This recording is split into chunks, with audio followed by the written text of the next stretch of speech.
প্রিয় বন্ধুরা, এই পৃথিবীতে নানা গোত্রের, নানা বর্ণ, নানা ধর্মের মানুষের বসবাস।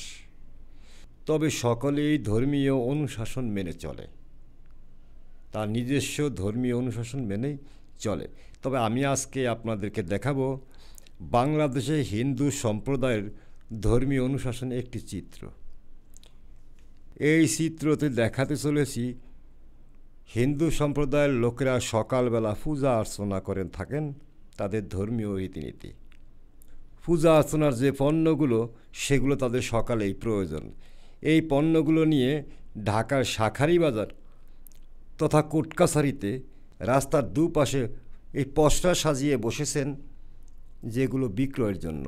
এখানে আছে কলা পাতা, বেল পাতা, নিম পাতা, তুলসী পাতা, এছাড়া ধান, বিভিন্ন রকমের ফুল। এগুলো তাদের এই সকালবেলার পূজা অর্চনার জন্য খুবই প্রয়োজন। এগুলো না হলে অনেকের এই পূজা অর্চনা সুন্দর হয় না।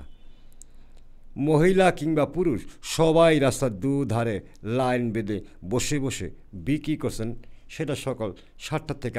তারা সবাই এগুলো বিক্রি করছে। কেউ বা পাশেই আছে শনির মন্দির, শনিদেবের মন্দির, তাদের মতে শনিদেবের মন্দিরে তারা পূজা অর্চনা করতেছে। এদিকে রাস্তার দুপাশে লাইন বেঁধে সবাই কিনতেছে। এই কেনাকাটা দেখে মনে হয় সকালের যে বিষয়টা পূজা অর্চনা করার, সেটাকেই তারা প্রাধান্য দিয়ে থাকেন। তাই আপনাদেরকে আমি দেখাতে চলেছি যে যে পণ্যগুলো নিয়ে তারা বসেছেন তারই একটি নমুনা হিসাবে।